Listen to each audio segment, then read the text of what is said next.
Hi viewers, আসসালামু আলাইকুম। দূরের এবং কাছের সকল ভিউয়ার্সদের জন্য আজকের নতুন একটা রেসিপি নিয়ে চলে আসলাম। আশা করছি যে যেখানে আছো সুস্থ আছো, ভালো আছো। আর আজকের এই নতুন রেসিপিটি তোমাদের সাথে শেয়ার করার জন্য আমি অনেক আগ্রহী। চলে আসলাম ঝটপট করে শেয়ার করার জন্য। তাহলে আর কথা না বাড়িয়ে চলে যাচ্ছি মূল রেসিপিতে। নাস্তাটি বানানোর জন্য আমি একটি বোলে এখন 1.5 কাপের মতন ময়দা নিয়ে নিচ্ছি। এখানে আটাও ব্যবহার করতে পারো, তবে ময়দা দিয়ে করাটাই বেশি ভালো। এখন এখানে দিয়ে দিচ্ছি 1 চামচের একটু কম লবণ এবং 3 টেবিল চামচ রান্নার নর্মাল তেল দিয়ে ভালোভাবে নেড়ে আমি এখন পানি অ্যাড করে একটা মসৃণ ডো মেখে নিচ্ছি। ডোটা মাখা হয়ে গেলে এটিকে সামান্য রেস্টে রেখে দেব। এর ফাঁকে আমি এর পুরটি তৈরি করে নিচ্ছি। এজন্য আমি প্যানে দিয়ে দিলাম পেঁয়াজ কুচি, মরিচ কুচি আর কিছু রসুন কুচি। একটু ভেজে নিচ্ছি। এখন দিয়ে দিচ্ছি লবণ, হলুদের গুঁড়া আর জিরার গুঁড়া দিয়ে ভালোভাবে নেড়ে আমি এখন এখানে দিয়ে দিচ্ছি আগে থেকে সিদ্ধ করে রাখা আলু আর আগে থেকে সিদ্ধ করে রাখা ব্রয়লারের মাংস। আমি হাতের সাহায্যে এটিকে ছোট ছোট করে টুকরা করে নিয়েছি এবং এটিকে এখন আমি সামান্য নেড়ে চেড়ে কিছুক্ষণ রান্না করে নেব। রান্না হয়ে গেলে এটিকে আমি এখন সাইডে রেখে দেব। এখন যে ময়দার খামিরটা আমি মেখে নিয়েছিলাম এটিকে আমি এখন বড় একটা রুটির আকারে বেলে নেব। তবে রুটিটি কিন্তু বেশি মোটা হবে না, একটু পাতলা সাইজের করেই আমি এটিকে বেলে নিচ্ছি।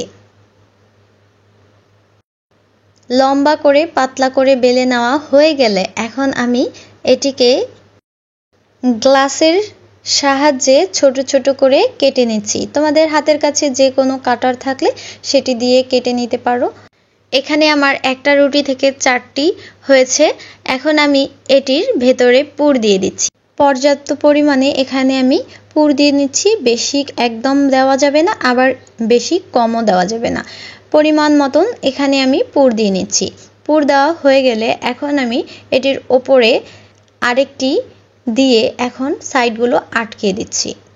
চেপে চেপে আটকিয়ে দিচ্ছি যেন নাস্তাটি ভাজার সময় এটির মুখ খুলে না আসে। ভালোভাবে চেপে চেপে লাগিয়ে দিচ্ছি। এবার এটির সাইড আমি সুন্দর করে মুড়িয়ে মুড়িয়ে পেঁচিয়ে দিচ্ছি। লক্ষ্য করলে দেখতেই পাবে আমি এটি কিভাবে তৈরি করে নিচ্ছি। শুধু সামান্য একটু মুখটা চেপে দিয়ে মুড়িয়ে দিচ্ছি। এভাবে করে দিলে জিনিসটা ভেতর থেকে পুরটা বের হয়ে আসবে না, দেখতেও একটা সুন্দর ফুলের মতন হয়ে থাকছে।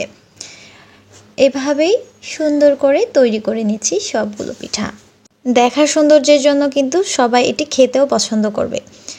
এভাবে কিন্তু আমি সবগুলোই তৈরি করে নিয়েছি। এবার একটা চাকুর সাহায্যে এর মাঝ বরাবর আমি আলতো হাতে কেটে নিচ্ছি। এখন এগুলোকে আমি চলে যাব তেলে ভাজতে। লো হিটে একবারে লাল লাল করে আমি তেলে ভেজে উঠাবো। লো হিটে ভাজলে জিনিসটা ভেতর থেকে একবারে মুচমুচে হয়ে আসবে, খেতে কিন্তু অসম্ভব মজা লাগবে। আমি পরপর করে ভেজে উঠিয়ে ফেলছি সবগুলোই। এই তো তৈরি হয়ে গেল আজকের একটা মজাদার বিকেলের নাস্তা। আশা করছি রেসিপিটি তোমাদের কাছে অনেক ভালো লেগেছে। এরকম নতুন নতুন আরও অনেক ভিডিও আমার চ্যানেলে আছে আর ভবিষ্যতে আসবে। সেজন্য আমার চ্যানেলটিকে কিন্তু সাবস্ক্রাইব করতে ভুলবে না। আর যদি ফেসবুক থেকে দেখো তাহলে কিন্তু আমার চ্যানেলটিকে ফলো করে রেখো। আজকের মতো তাহলে বিদায় নিয়ে নিচ্ছি।